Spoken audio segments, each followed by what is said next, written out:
Iglesia Bautista Misionera de Florida le invita a escuchar el siguiente mensaje que edificará su fe. Vamos a ir al Señor en oración.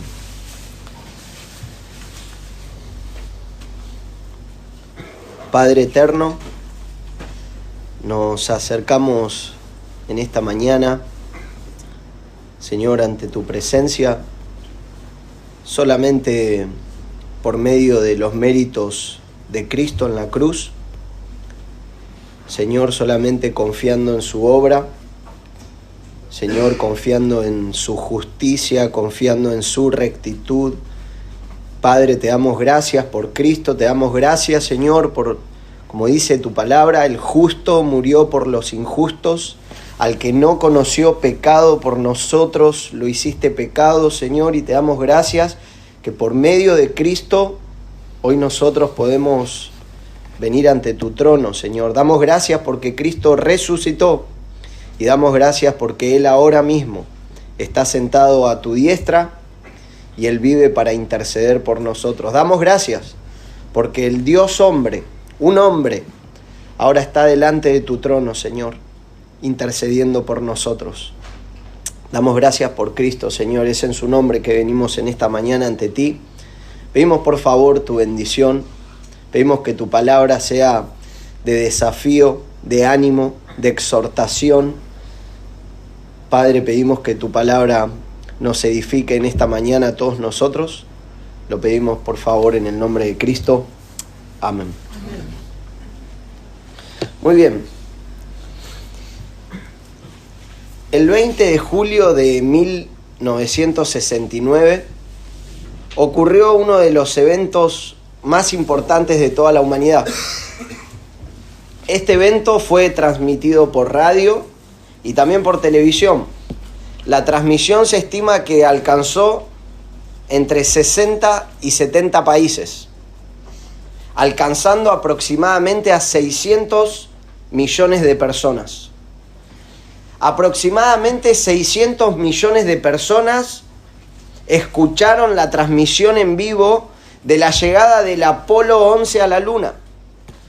Luego de aterrizar en la superficie lunar, abren la escotilla y Neil Armstrong comienza a descender por una escalerita hasta llegar al último peldaño y dar su primer paso en la Luna. La famosa frase de Neil Armstrong fue la siguiente: es un pequeño paso para un hombre, pero un gran salto para la humanidad. Este evento fue algo mundial, fue algo masivo. Entre muchas otras cosas que produjo, es interesante el gran aumento que hubo en las inscripciones en diferentes países para ser astronautas. En el año 1969, Neil Armstrong fue un agente de motivación para muchas personas que quisieron seguir su ejemplo, pero también inspiró a músicos, directores de televisión, actores, incluso sigue inspirando personas hoy en día. Pero el paso que Neil Armstrong dio en la Luna no fue el mayor salto en la historia de la humanidad. El verdadero paso que cambió para siempre el destino del ser humano no fue en la Luna, sino que fue cuando Cristo se humilló. Dios mismo puso un pie en la tierra, cuando el creador del universo se despojó de toda su gloria, tomó forma de siervo y se hizo como un hombre, caminó entre nosotros, se humilló hasta lo sumo y murió una muerte de cruz para darnos vida eterna. Eso es lo que nos recuerda Filipenses 2 del 5 al 11 y les invito a que vayamos allí, por favor, en esta mañana. Filipenses 2 del 5 al 11.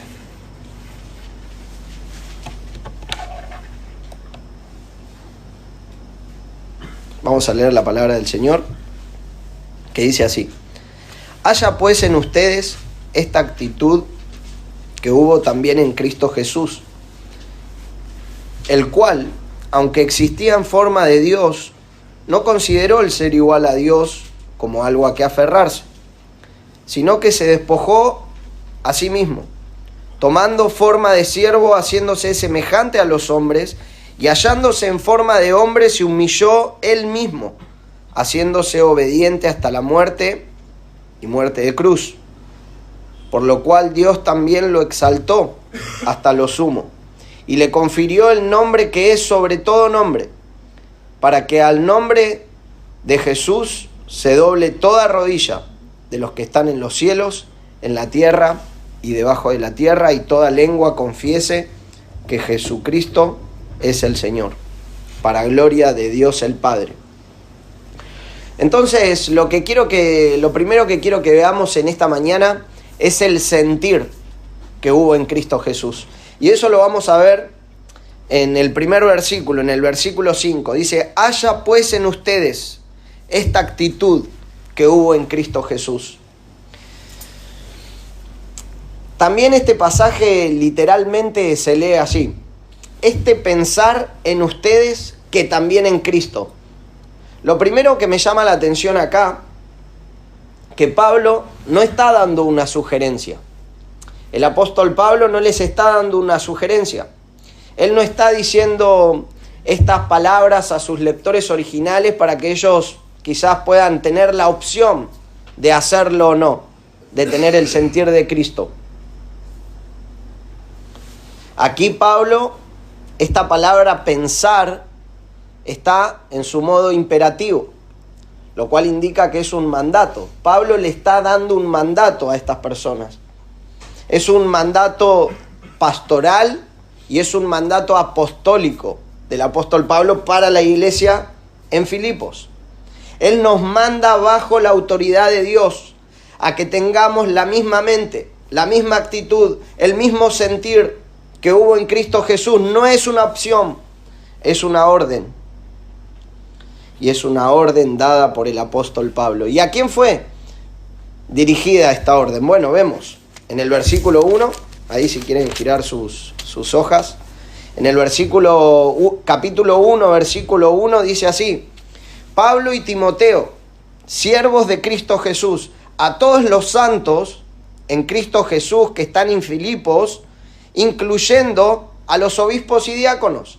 La palabra de Dios aquí es para los creyentes que tienen un día en la fe. También es para los creyentes que tienen 50 años en la fe. No es por antigüedad. Esto que va a decir Pablo no es por antigüedad, es para todos. También vemos que dice que es para los obispos y diáconos. Esta palabra también es para los pastores y diáconos. Muchas veces pensamos, ¿no?, que los líderes o los pastores ya alcanzaron el nivel máximo de espiritualidad, ¿no? Realmente la palabra de Dios también es para los líderes, para los pastores y diáconos. Ahora, ¿qué significa esto que todos debemos tener el pensar que hubo en Cristo Jesús? La manera de pensar que hubo en Cristo. No tiene que ser un pensamiento pasajero. No es que debemos tener el pensar que hubo en Cristo Jesús un día solamente o los domingos cuando venimos a la iglesia. Debe ser una actitud que es constante en nosotros. No es algo superficial tener la mente de Cristo. Debe ser algo constante. Esta manera de pensar tiene que ser algo que nosotros tenemos 24/7 en nuestras vidas, como muchas veces decimos. 24/7 debemos tener la manera de pensar que hubo en Cristo. Y esta palabra pensar, sentir, también traduce la Reina Valera, traduce haya pues en vosotros este sentir. Acá la NBLA traduce pensar o actitud. También la vemos en Colosenses 3:2, dice: si ustedes pues han resucitado con Cristo, busquen las cosas de arriba, donde está Cristo sentado a la diestra de Dios. Pongan la mira. Esa palabra mira es la misma palabra mente, actitud. Pongan la mira en las cosas de arriba, no en las de la tierra. Para tener la mente de Cristo es necesario tener una mente alineada con los propósitos eternos de Dios. Jesús continuamente puso su mente en las cosas de arriba. Jesús continuamente puso su mente en la voluntad de Dios. Y Él buscó continuamente hacer la voluntad del Padre. Ahora, ¿cómo nosotros hacemos para tener esta actitud que hubo en Cristo Jesús? Bueno, Romanos 12:2 nos dice que debemos transformar nuestra mente por medio de la palabra de Dios. Colosenses 3:16 nos dice: la palabra de Cristo more en abundancia en vosotros. ¿Cómo hago yo para tener la actitud que hubo en Cristo? Bueno, tengo que llenar mi mente con la palabra. Tengo que pasar tiempo en la palabra de Dios. Saturar mi mente de las Escrituras. Ahora, ¿por qué Pablo escribe esto a los filipenses? ¿Por qué Pablo escribe esto a la iglesia de Filipos? Bueno, cuando vos hablas con alguien y mencionás Filipenses 2 del 5 al 11, lo primero que te van a mencionar es decir, la unión hipostática, te menciona eso. ¿Qué significa la unión hipostática? Habla de la unión de las dos naturalezas, el teoantropos, la única persona que es hombre Dios, Cristo Jesús. También te van a decir, Filipenses 2 del 5 al 11 habla de la kenosis. Significa el despojamiento, el vaciamiento de Cristo Jesús. Que Cristo Jesús se vació para hacerse un hombre. También algunos te van a mencionar el froneo, la manera de pensar que hubo en Cristo. Pero ¿cuál es el propósito principal por el cual el apóstol Pablo escribe esta porción a la iglesia de Filipos?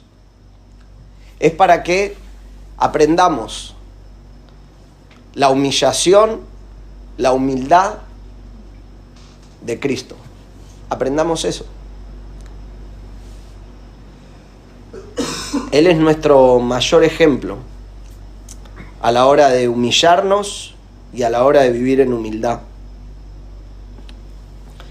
Notemos lo que estaba pasando en la iglesia de Filipos. En capítulo 1, versículo 15, nos dice lo siguiente.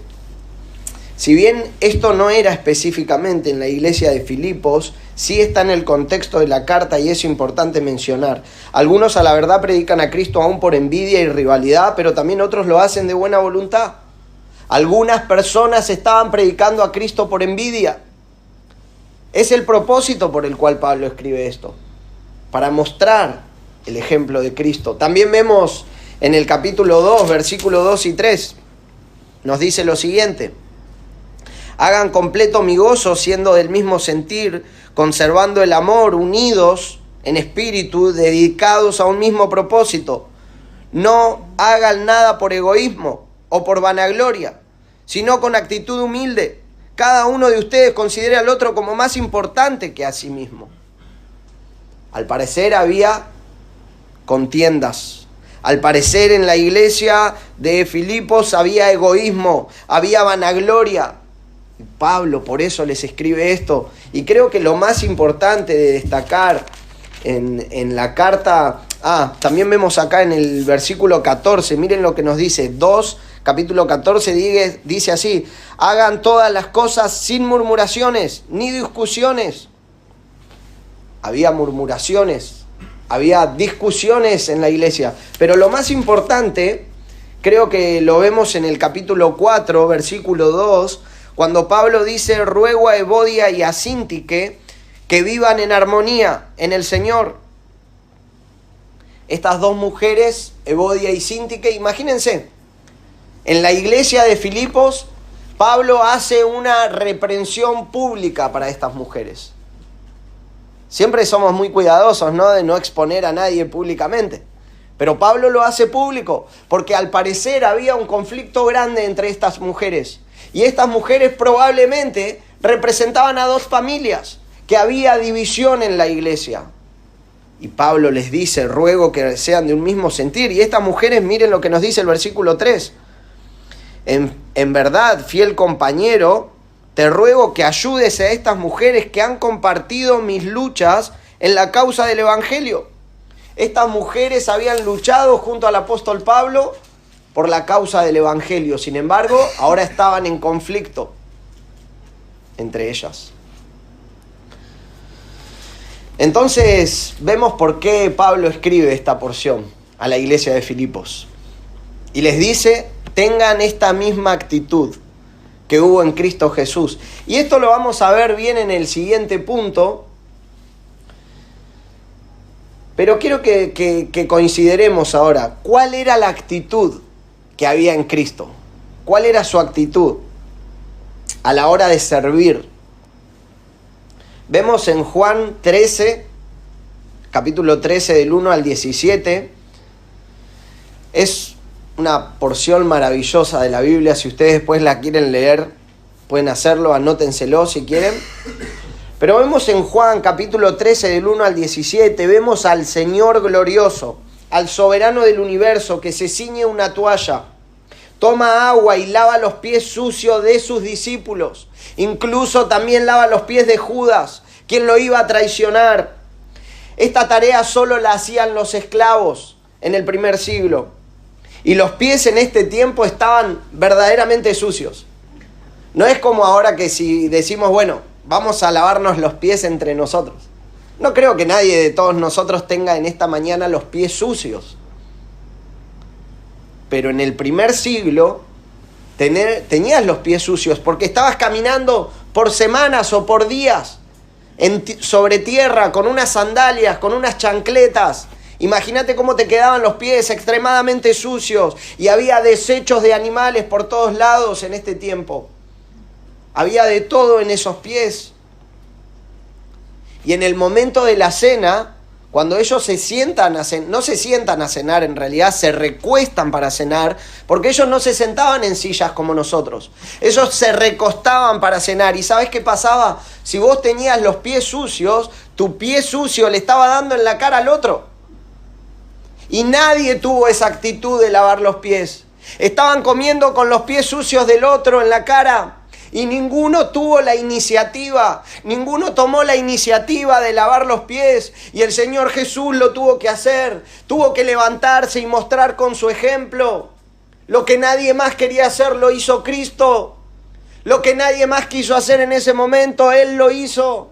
Y eso es el ejemplo que tenemos en Cristo, esa es su actitud de hacer lo que nadie más hace. Miren lo que dice capítulo 13 de Juan, versículo 15. Pues si yo, el Señor y Maestro, les lavé los pies, ustedes también deben lavarse los pies los unos a los otros, porque les he dado ejemplo, para que como yo les he hecho, también ustedes lo hagan. El Señor nos está dando su ejemplo. Me imagino a Pedro diciendo, yo no le voy a lavar los pies a Juan. Mira lo que son esos pies, no se los pienso lavar. Pero Jesús sí lo hizo.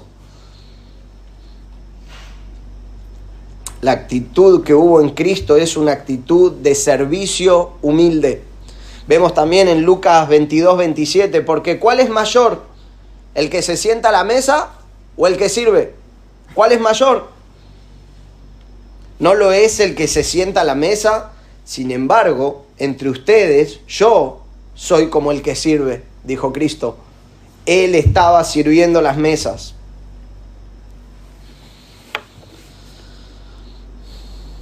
Ahora, aunque la actitud que nosotros debemos tener es la de Cristo, quisiera que observemos también a alguien que imitaba completamente a Cristo. Estoy hablando de Pablo. En Efesios 3:8, él dice lo siguiente, que él era menos que el más pequeño de todos los santos. Él era menos que el más pequeño de todos los santos. En 1 Corintios 15:9, porque yo soy el más insignificante de los apóstoles, que no soy digno de ser llamado un apóstol. Esa era la actitud que tenía Pablo también. Y esa es la actitud que el Señor quería que tengan la iglesia de Filipos.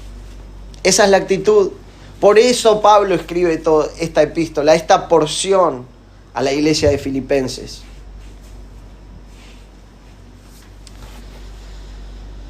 Ahora, ¿saben por qué debemos tener esta actitud también nosotros? Porque el que se cree algo sin ser nada, ¿qué pasa? A sí mismo se engaña. El que se cree algo sin ser nada, a sí mismo se engaña. Ahora, a manera de aplicación, ¿es esta tu actitud? ¿Es esta tu actitud? ¿Es la actitud tuya y mía y la de todos nosotros en esta mañana? La actitud que hubo en Cristo Jesús, de lavar los pies de sus discípulos, de hacer lo que nadie más estaba haciendo. Los discípulos no estaban pensando en eso. ¿Saben en qué pensaban los discípulos? Señor, quiero sentarme a tu derecha cuando estés en tu reino. Ellos estaban pensando en eso, pero Jesús mostró con su ejemplo que el mayor es el más pequeño. Eso mostró Jesús con su ejemplo. Jesús mostró que el último, si querés ser primero, tenés que ser último. Jesús enseñó su servicio humilde por medio de su servicio. ¿Es nuestra actitud esta, hermanos? ¿Considerás a los demás como superiores? ¿Considerás a tus hermanos como superiores o hay envidias, orgullos, murmuración, celos amargos, división? ¿Cuál es la actitud que vos tenés? ¿Cuál es la actitud que vos tenés cuando servís al Señor? ¿Estás enfocado en servir al Señor en lo que haces?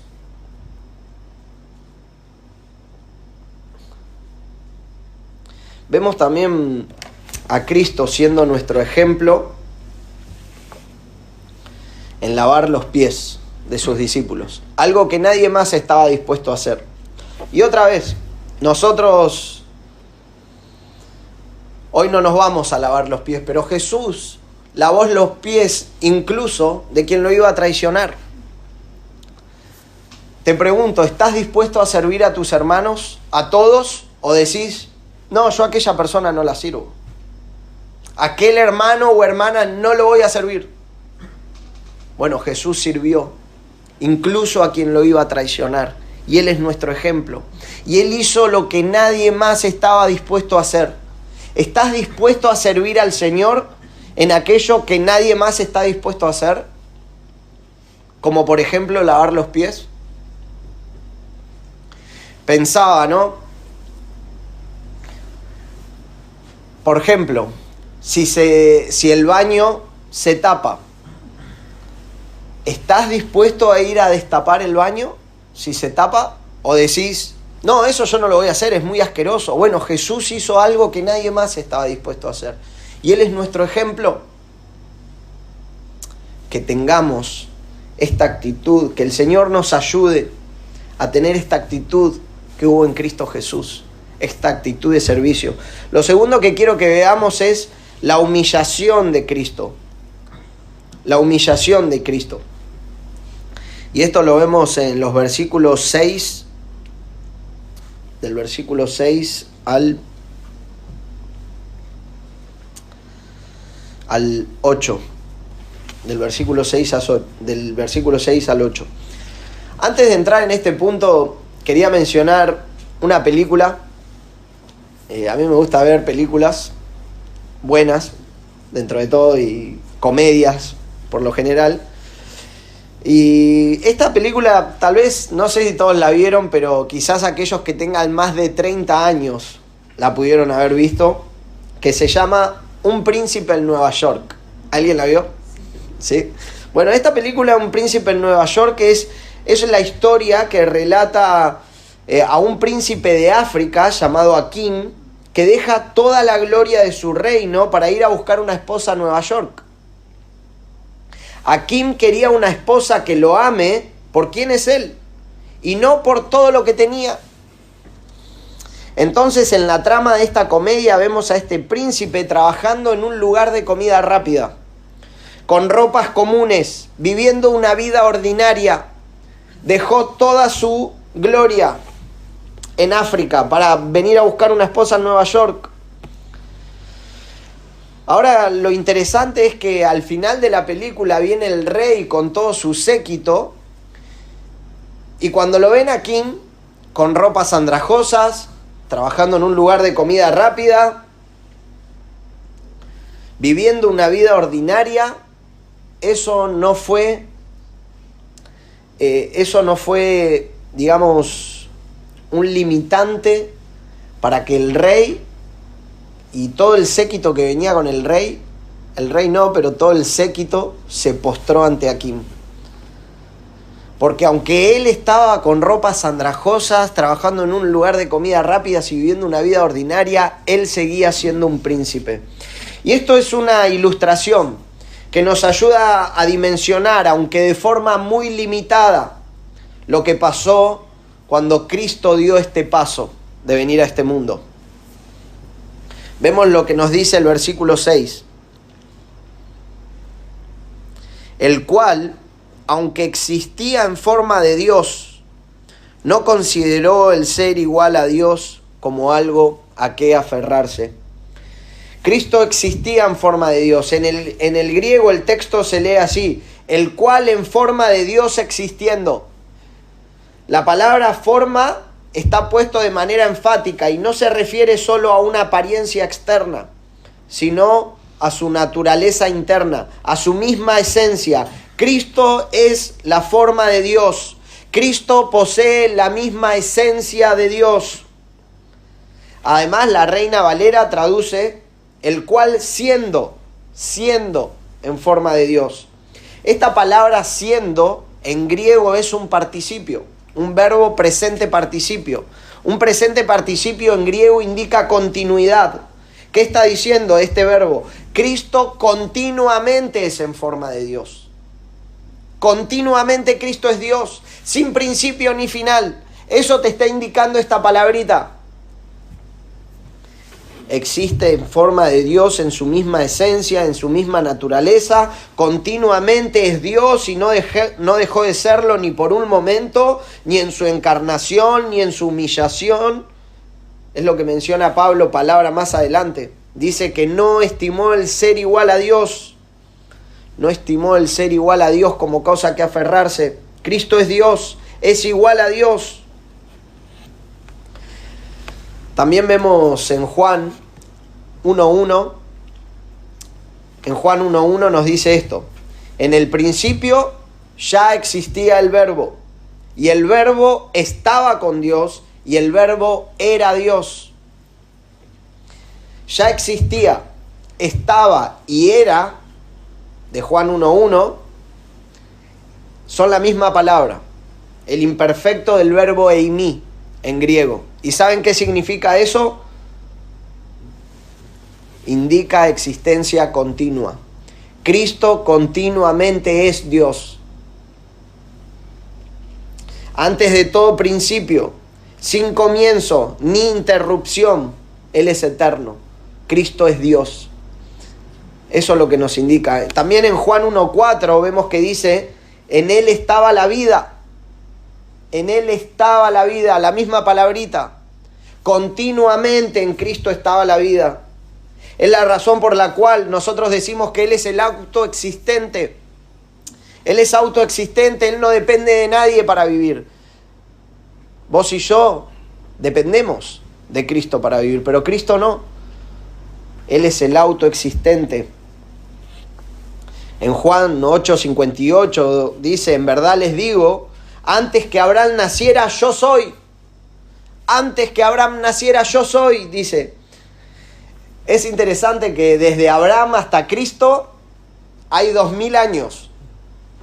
Transcurrieron aproximadamente 2000 años y Jesús dijo, no dijo antes de que Abraham naciera yo era, sino yo soy, afirmando existencia eterna y divina.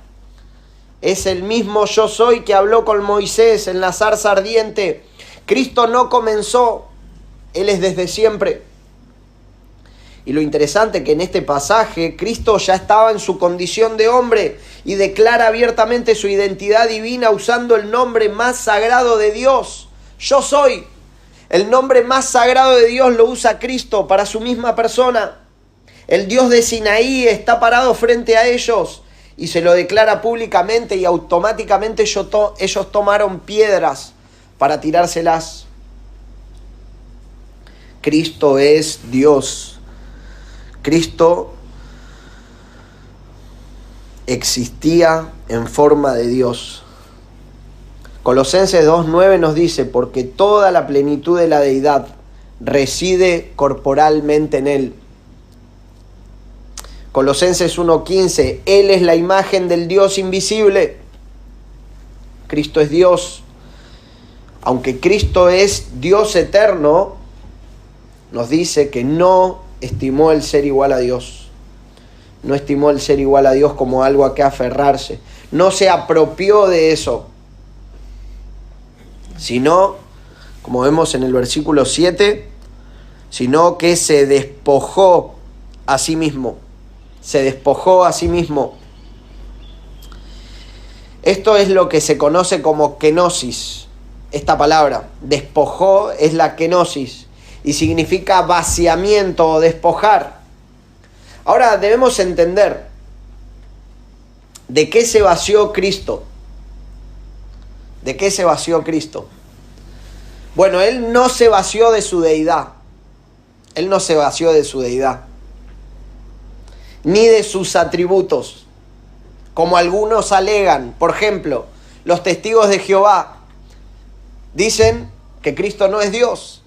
Algunos también dicen que Cristo empezó a ser Dios en el momento de su bautismo y cuando murió en la cruz dejó de ser Dios. No, eso no enseña la palabra de Dios, es herejía. Cristo es Dios desde que fue un bebé, desde que nació. En su encarnación ya era Dios, eternamente ya era Dios, en su muerte era Dios.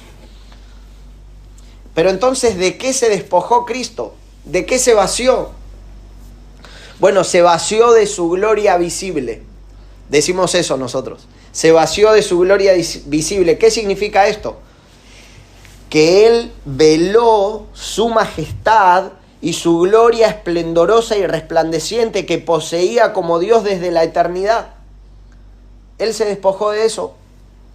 Quedó velada en su humanidad. Es la razón por la cual Isaías nos dice que no vimos atractivo en Él.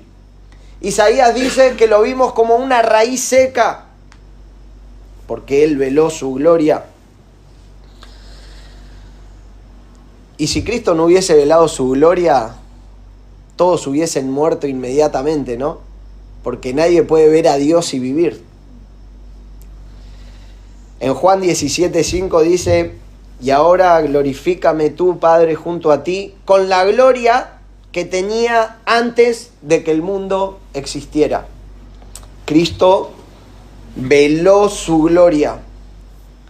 En la transfiguración, en el monte, Él mostró un atisbo de su gloria. Cuando Cristo nació siendo un bebé en la pequeña aldea de Belén, todos debieron estar allí. El César debió estar ahí adorándolo. Todos los animales debieron estar ahí. Todo el templo debió estar ahí. El templo debió estar vacío ese día. Pero ¿saben por qué no fue nadie? Aunque hubo algunas manifestaciones, no fueron todos ellos porque Él veló su gloria. Su gloria estaba velada. También de otra de las cosas que se despojó Cristo es de sus derechos y prerrogativas divinas.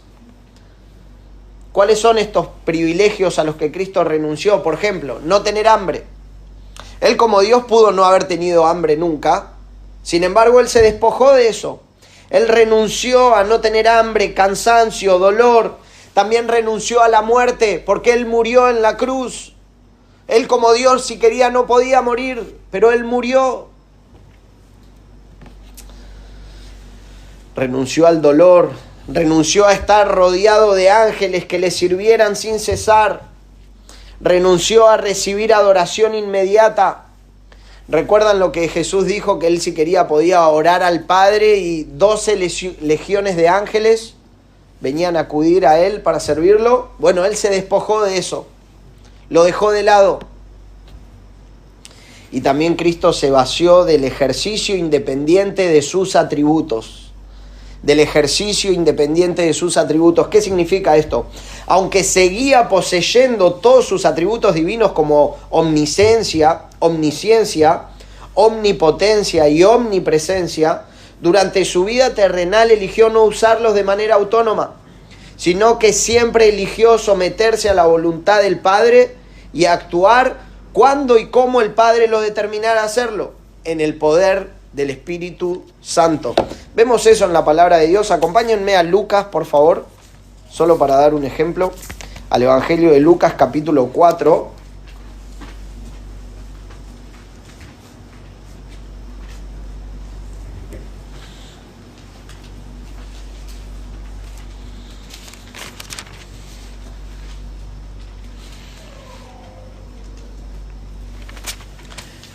Jesús se despojó del ejercicio independiente de sus atributos.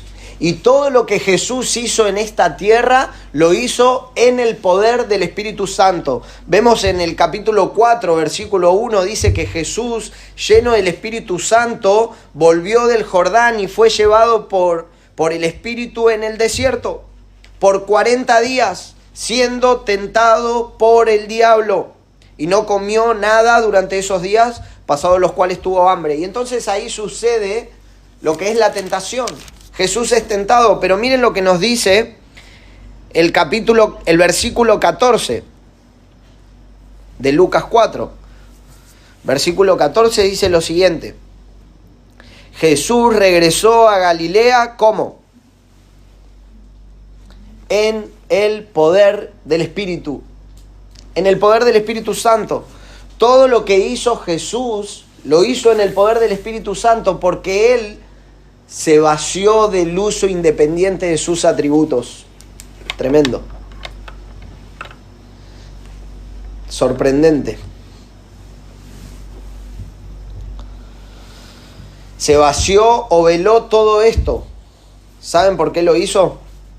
Volviendo a nuestro texto. Nos dice: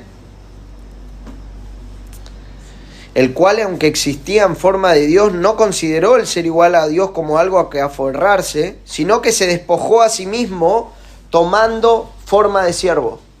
Se despojó de todo esto para tomar forma de siervo. Aunque la traducción es esclavo. Y fue vendido como un esclavo por 30 monedas. Era lo que se pagaba por un esclavo. Él fue vendido por 30 monedas de plata. Un esclavo no es un empleado, es un esclavo.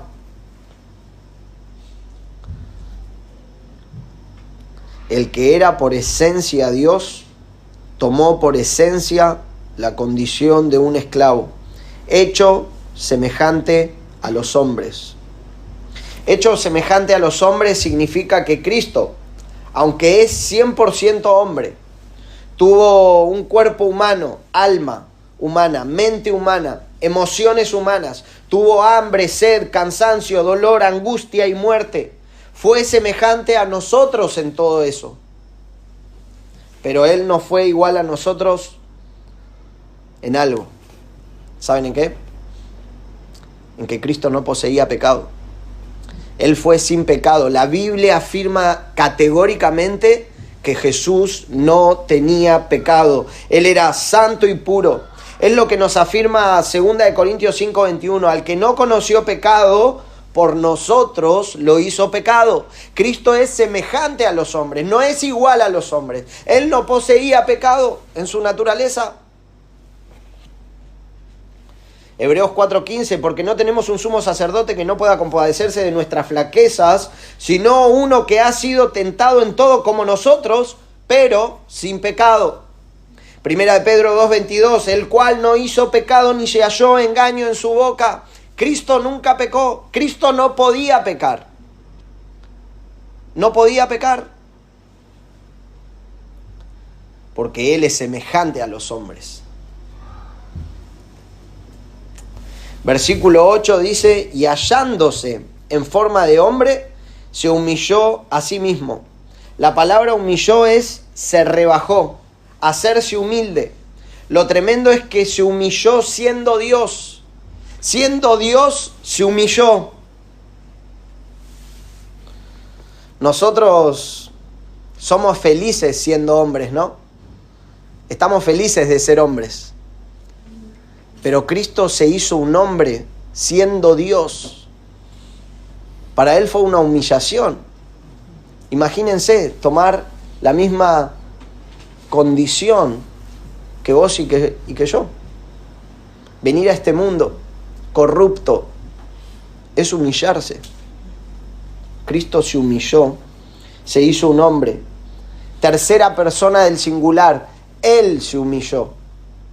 Él se humilló a sí mismo. Es lo que debemos aprender nosotros, a humillarnos a nosotros mismos, no esperar que vengan nuestros líderes muchas veces a tener que humillarnos, no esperar que Dios tenga que humillarnos. Nosotros mismos nos tenemos que humillar a nosotros mismos. Es lo que hizo Cristo. Se humilló en su despojamiento, se humilló en su encarnación, se humilló a vivir en completa pobreza, no tenía casa, no tenía dónde apoyar su cabeza, se humilló al morir la peor de todas las muertes, muerte de cruz, haciéndose maldición por nosotros, se humilló en la sepultura, no tenía una tumba propia, se humilló en todo aspecto de su vida, se humilló. Cristo se humilló. Y la humillación es una flor que solo puede crecer en el jardín del amor. ¿Saben por qué Jesús se humilló? Por amor. Porque te amó a vos y a mí. Él lo hizo por nosotros, para salvar a los peores de todos los pecadores, para salvar a viles pecadores. Haciéndose obediente hasta la muerte y muerte de cruz. Obediente hasta la muerte. Cristo tuvo una obediencia inquebrantable al Padre. En Getsemaní lo vemos. En Getsemaní Jesús orando dijo: Padre, si es posible, pasa de mí esta copa, pero no se haga mi voluntad, sino la tuya. Se hizo la voluntad del Padre. Ahora, ¿cuál es la importancia de la obediencia de Cristo en la cruz? Bueno, Romanos 5:19 nos dice: porque así como por la desobediencia de un hombre los muchos fueron constituidos pecadores, así también por la obediencia de uno los muchos serán constituidos justos. Gracias a que Cristo fue obediente hasta la muerte y muerte de cruz, nosotros somos justificados delante del Padre. La obediencia de Cristo al morir en la cruz nos hace justos delante de Dios, nos limpia de todos pecados, porque todos tus pecados y los míos cayeron sobre Él en el Calvario. Somos justificados por la fe en Cristo, no por nuestra propia justicia, no por nuestras propias obras. Delante de Dios nunca vas a poder ser justificado por tus propios méritos. Es solamente por la obra de Cristo en la cruz. Toda la ira de Dios que era para vos y para mí cayó sobre Él. El justo murió por los injustos. Él murió en nuestro lugar para darnos vida eterna y no pasar la eternidad en el infierno. Te pregunto,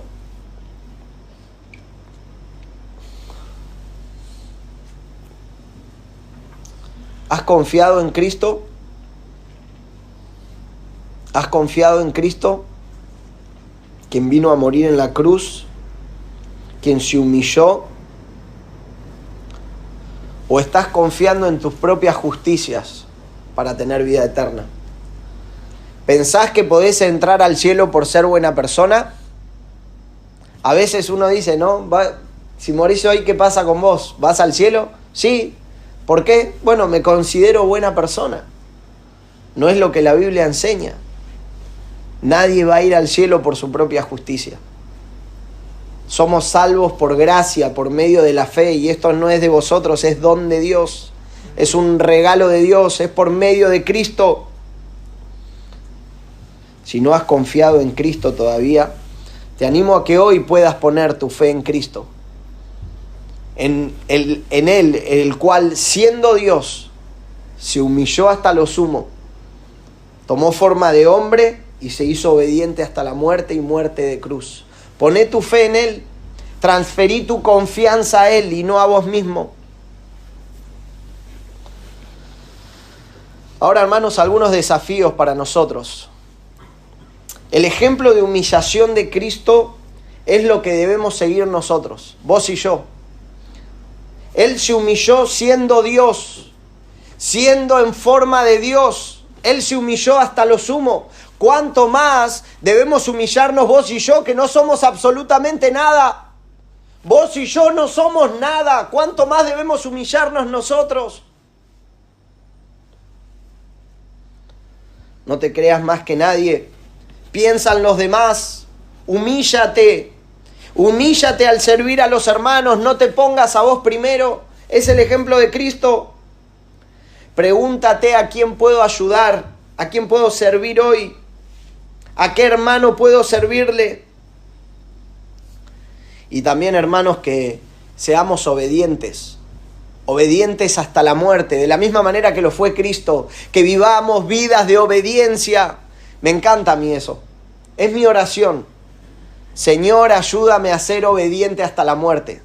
Ayúdame a ser obediente hasta la muerte, Señor. Que tengamos una obediencia inquebrantable, que Dios nos ayude. Y también es importante mencionar esto. El Salmo 51:17 nos dice lo siguiente: los sacrificios de Dios son el espíritu contrito. Al corazón contrito y humillado no despreciarás. Cuando tenemos un corazón contrito y humillado, Dios no nos desprecia. Santiago 4:6 nos dice: pero Él da mayor gracia. Por eso dice: Dios resiste a los soberbios, pero da gracia a los humildes. Dios le da gracia a los humildes. Y es lo que debemos ser vos y yo, humildes. Si vos sos inteligente, si vos sos sabio, vas a querer ser humilde, porque Dios da gracia a los humildes. Primera de Pedro 5:10: humíllense bajo la poderosa mano de Dios, para que Él los exalte a su debido tiempo. Hermanos, nosotros debemos despojarnos del orgullo, debemos despojarnos de la soberbia, debemos despojarnos de la arrogancia y empezar a vivir en humillación delante de Dios, empezar a vivir de manera humilde para con los hermanos y hacer un servicio a Dios de la misma manera que lo hizo Cristo, porque Él es tu ejemplo y el mío. Que seamos humildes, que aprendamos del ejemplo de Cristo, que es manso y humilde de corazón, para la gloria de Dios. Y el tercer punto que quiero que veamos, ya más breve, es la exaltación de Cristo. La exaltación de Cristo lo vemos en el versículo 9 al 11, dice así: por lo cual Dios también lo exaltó hasta lo sumo, y le confirió el nombre que es sobre todo nombre, para que al nombre de Jesús se doble toda rodilla, de los que están en el cielo, en la tierra y debajo de la tierra, y toda lengua confiese que Jesucristo es el Señor, para la gloria de Dios el Padre. El ejemplo que Cristo nos enseña es esta gran verdad. Cuando servimos a los hermanos en humillación, cuando servimos a los hermanos en humildad, sin pensar en nosotros mismos. No pensés en vos mismo cuando estás sirviendo, pensá en tus hermanos. Aunque nadie piense en vos, no importa, vos serví al Señor. ¿Cuál es el resultado de ese servicio de humillación y de humildad? ¿Saben cuál es? Dios te va a exaltar. La exaltación. Inevitablemente la exaltación es la consecuencia del servicio humilde al Señor. Es lo que nos muestra en este pasaje. Dios te va a exaltar, quizás en esta vida, o quizás en la eternidad, cuando estemos en el bema, quizás en ese momento, pero hay algo que es indiscutible: Dios exalta a los humildes. No es necesario que te exalten los hombres. No esperes el reconocimiento del pastor. Uy, el pastor no me reconoció que yo barrí la vereda. No esperes el reconocimiento del pastor. Hacelo para la gloria de Dios y Dios te va a exaltar cuando te humillas. Vemos en el versículo 9: por lo cual Dios también lo exaltó. La palabra que se utiliza acá para exaltó solo aparece acá en el Nuevo Testamento. Es el único lugar en donde aparece. Esto es un superlativo.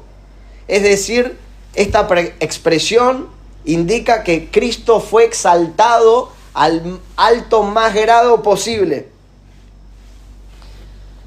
Es por eso que nuestras traducciones dicen que Dios lo exaltó hasta lo sumo. porque no hay manera de describir la exaltación que el Padre le dio al Hijo.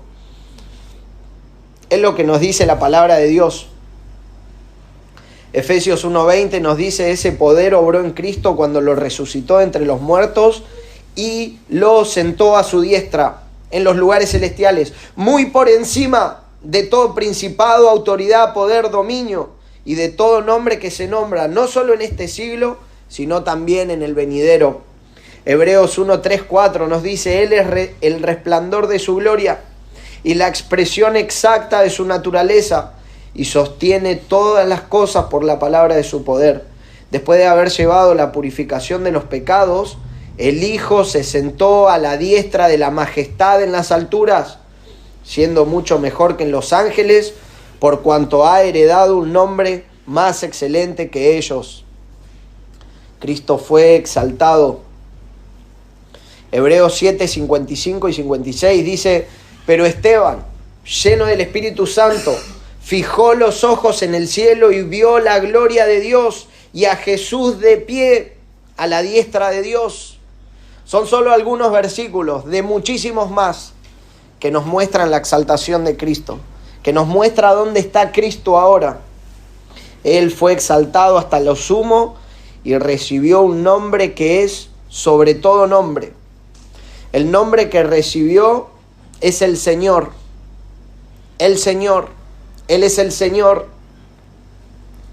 No es que antes no fuera el Señor, sino que ahora Dios, hombre glorificado, recibe públicamente y universalmente la confesión de su señorío. Hechos 2:36 dice: sepa pues con certeza toda la casa de Israel que este Jesús, a quienes ustedes crucificaron, Dios lo ha hecho Señor y Cristo. Y vemos en el versículo 10 de nuestro pasaje: para que en el nombre de Jesús se doble toda rodilla de los que están en los cielos, en la tierra y debajo de la tierra, y toda lengua confiese que Jesucristo es Señor. Ahora me llama la atención esta palabra todo, que se repite varias veces. Él recibió un nombre que es sobre todo nombre, y como Él recibió un nombre que es sobre todo nombre, toda rodilla se doblará y toda lengua confesará que Él es el Señor. También es interesante esto. Filipos era una colonia romana. ¿Y quién era el Señor en Filipos? ¿Alguien sabe? Yo sé que sí. Ustedes seguro que lo saben. ¿Quién era el Señor en Filipos? Era el César. El César era el Señor en Filipos. Pero Pablo acá dice que el Señor no es César. El Señor es Cristo. Cristo es el Señor y ante Él se va a doblar toda rodilla. Es tremendo eso. Acompáñenme por favor a Isaías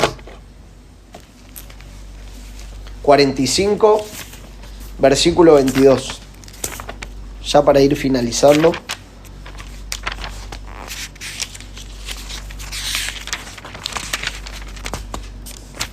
Isaías 45, versículo 22. Dice así: vuélvanse a mí y sean salvos todos los términos de la tierra, porque yo soy Dios y no hay ningún otro. Por mí mismo he jurado, y ha salido de mi boca en justicia una palabra que no será revocada, que ante mí se doblará toda rodilla y toda lengua me jurará lealtad. Tremendo, hermanos. Es tremendo. Nosotros debemos tener mucho cuidado de aplicar un pasaje del Antiguo Testamento a Cristo. Pero acá Pablo afirma que cuando en el Antiguo Testamento Isaías está diciendo esto, lo aplica directamente a Cristo. En Isaías se está hablando de Yahweh. En Isaías se está hablando del gran yo soy, del autoexistente. Y Pablo acá lo está aplicando directamente a Cristo. Porque Cristo es el Señor. Porque Cristo es Dios. Tremendo, hermanos, tremendo. Gloria a Dios, gloria a Dios. La coronación final de este texto es la siguiente. Y toda lengua confiese que Jesucristo es el Señor para gloria de Dios Padre. Tremendo. Todo es para la gloria de Dios. Todo es para la gloria de Dios. La exaltación de Cristo es para la gloria de Dios. Su humillación fue para la gloria de Dios. Su servicio fue para la gloria de Dios. Hermanos, como aplicación, Dios te va a exaltar. Lo hará cuando te humilles. Cuando te humillas, Dios te va a exaltar. Ahora vemos también que toda lengua confesará que Jesucristo es el Señor. Y nosotros también, como un cuerpo, unidos, debemos estar confesando que Jesús es el Señor. Jesús es el Señor y como iglesia es lo que confesamos. Esto muestra la unidad que tenemos en Cristo. Por último, te pregunto, ¿toda lengua confesará a Cristo como Señor y toda rodilla se doblará ante Él? ¿Cristo es el Señor de tu vida? ¿Cristo es el Señor de tu vida? Si no es así, te animo a que te arrepientas de todos tus pecados. Sos un pecador y estás camino al infierno. Pero si te arrepentís de tus pecados hoy, doblá tu rodilla hoy ante Cristo, confesalo hoy como Señor y Él te va a dar vida eterna. Hacelo hoy mismo para la gloria del Señor. Y todo lo que hagamos, hermanos, que lo hagamos siempre para la gloria de Dios. Para finalizar, el paso que dio Neil Armstrong en la luna por primera vez es una fuente de gran motivación para muchos. Amada iglesia de Florida, que el paso que dio Cristo al venir a este mundo y hacerse un hombre, al humillarse, que ese paso, amada iglesia, sea la fuente de motivación para nuestras vidas, para que podamos servirlo al Señor con humildad, que nos permita servirle cada día, todo para la gloria de Dios al Padre. Oremos. Padre, te damos muchas gracias, Señor, por tu palabra. Gracias por el ejemplo que recibimos en ella, Señor. Gracias porque vemos que el paso que cambió la historia de la humanidad es el de Cristo haciéndose un hombre, viniendo a este mundo tomando forma de siervo, Señor, al morir por nuestros pecados. Y también vemos en tu palabra cómo tú lo has exaltado y le diste un nombre que es sobre todo nombre. Padre, te rogamos que tú nos ayudes a seguir este mismo ejemplo, que podamos, Señor, para la gloria de tu nombre, ser humildes, que podamos estimar a los demás como superiores, que podamos no tener conceptos más elevados de nosotros mismos que el que debamos tener.